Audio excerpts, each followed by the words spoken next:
সত্য, কিন্তু তার পাশাপাশি ইসলামিস্টদেরকে যে কথা ভাবতে হবে তা হলো বর্তমানে বাংলাদেশ যে ক্রাইসিস ফেস করছে, পলিটিক্যাল ক্রাইসিস আছে, সিকিউরিটি ক্রাইসিস আছে, ইকোনমিক ক্রাইসিস আছে, স্ট্যাবিলিটি এর ক্রাইসিস আছে, এবং রয়েছে এখানকার ডেভেলপমেন্টের ক্রাইসিস, রয়েছে ইন্টারন্যাশনাল রিলেশনের ক্রাইসিস। এতগুলো ক্রাইসিস সমাধান করার মতো এবং প্রতিবেশী দেশের একটা বড় ধরনের এখানে নজর আছে, ছোবল আছে, থাবা আছে, এবং এখানে শকুনের তাদের যে নজরদারি এখানে আছে, এগুলো সব কিছুকে ট্যাকেল দেওয়ার মতো একজন ব্যক্তির নাম আপনাকে বলতে পারেন?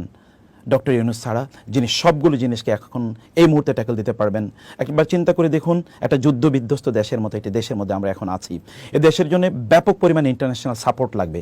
এই সাপোর্ট নেওয়ার মতো বাংলাদেশে একমাত্র ব্যক্তি কি ডক্টর ইউনূসের বাইরে আর কেউ আছে? এবং দ্বিতীয়ত একবার চিন্তা করে দেখুন তো, যে আমাদের প্রতিবেশী রাষ্ট্রের আমাদের উপর যে ছোবল আছে, এর বিরুদ্ধে দাঁড়ানোর মতো একটা ব্যক্তি গোটা পৃথিবীকে একত্রিত করতে পারে, তিনি ডক্টর ইউনূস। এবং তার পাশাপাশি গোটা বাংলাদেশ উন্নয়নের ক্ষেত্রে, ইকোনমিক্যাল ডেভেলপমেন্টের ক্ষেত্রে তিনি সুদী কাজ করেছেন বটে, সে কথা সত্য, কিন্তু এই জায়গায় তার যে এক্সপার্টিজ আছে, এত হিউজ এক্সপার্টিজ গোটা দেশকে ডেভেলপ করার জন্যে, এবং এর বাইরে বাংলাদেশের বাইরেও গোটা পৃথিবীতে গ্রামীণের যেই ব্যাংকের তাদের যেই সমৃদ্ধি এবং তাদের যে সুনাম রয়েছে, এবং এখানে তাদের যে এক্সপার্টিজ রয়েছে, এরকম একটা লোককে আমাদের কাছে আছে বলুন? এমন কোনো লোক আছে?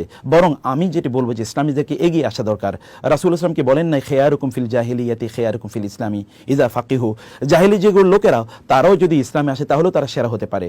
ডক্টর ইউনূসকে বরং আপনার বরণ করে নিন, তার কাছে আপনার যান, তার কথা আপনারা বলুন, তিনি বুঝুক যে ইসলামিস্টরা তাকে সাপোর্ট করছে, অতএব এমনিই তিনি মুসলিম, আর ইসলামের ব্যাপারে তার আরও সফট কর্নার তৈরি হবে। তাকে আপনার বলুন, আপনারা তাকে দাওয়াত দেন। ওমর ইবনুল খাত্তাব রাদিয়াল্লাহু তাআলা আনহু জাহেলি যুগে রাসূলকে হত্যা করতেও গিয়েছেন, কিন্তু ইসলামে কত বড় সম্পদ তিনি হয়েছেন।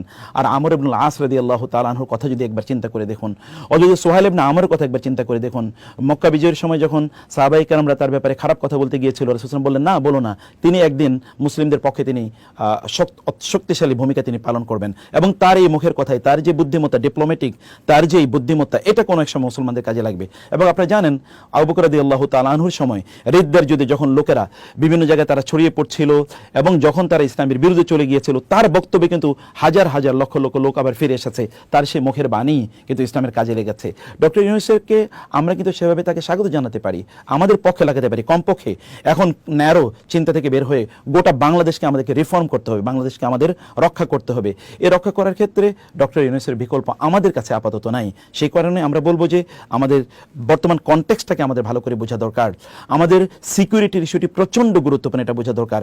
গোটা আন্তর্জাতিক বিশ্বকে আমাদের প্রচুর পরিমাণে লাগবে, আমাদের প্রচুর ইকোনমিক সাপোর্ট লাগবে, আমাদের অনেক অর্থনৈতিক সাপোর্ট আমাদের লাগবে, অনেক সহযোগিতা আমাদের লাগবে। এই সহযোগিতা ডক্টর ইউনূসের মাধ্যমে করা সম্ভব। ইনি একমাত্র ব্যক্তি যিনি পৃথিবীর যে কোনো ব্যক্তিকে, তিনি যত পাওয়ারফুলি হোক না কেন, তিনি সরাসরি ফোন দিতে পারেন। তিনি আমেরিকার প্রেসিডেন্টকে, তিনি জাতিসংঘের মহাসচিবকে, তিনি ওয়ার্ল্ড ব্যাংকের প্রধানকে, প্রেসিডেন্টকে, এবং পৃথিবীর ইউরোপিয়ান ইউনিয়নের প্রধান কর্তা ব্যক্তিদেরকে, পৃথিবীর যে কোনো রাষ্ট্রপ্রধানকে তিনি যদি চান এই মুহূর্তে তিনি ফোন দিতে পারেন, এবং প্রত্যেকে তার ফোন ধরবে।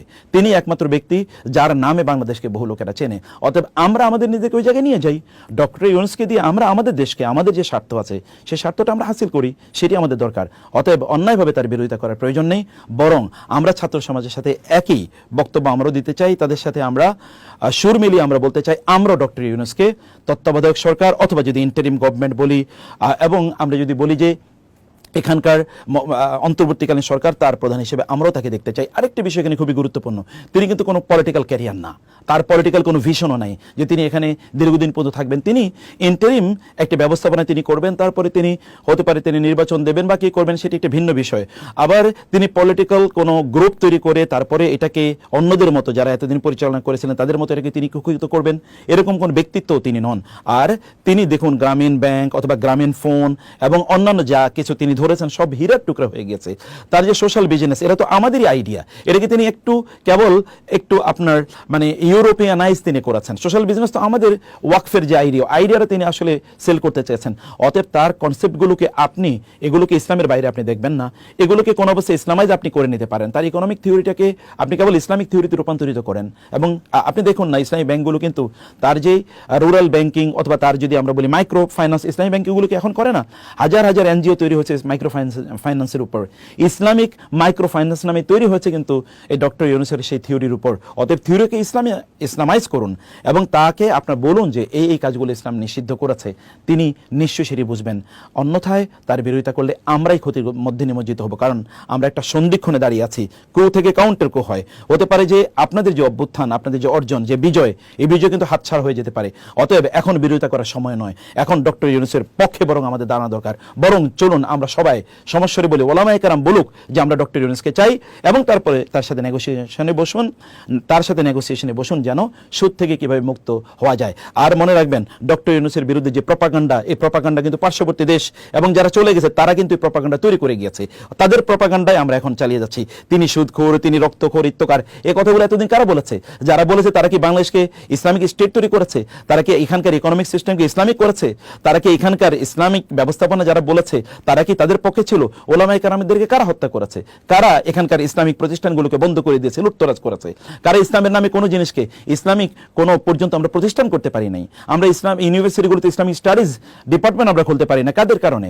তো তাদের এতদিন তারা ইসলামের পক্ষে ছিল, আবার নতুন কেউ কি ইসলাম এখানে প্রতিষ্ঠিত করে ফেলবে এখনই? তা করবে না। সে কারণে আমাদেরকে একমাত্র যোগ্য ব্যক্তি যেহেতু তিনি, অতএব চলুন আমরা তার পক্ষে দাঁড়াই এবং তাকে আমরা সাপোর্ট করি, তাকে আমাদের সম্পদ হিসেবে আমরা ব্যবহার করি। আল্লাহ সুবহানাহু ওয়া তাআলা আমাদেরকে বুঝার তৌফিক দান করুন। আল্লাহুম্মা আমিন।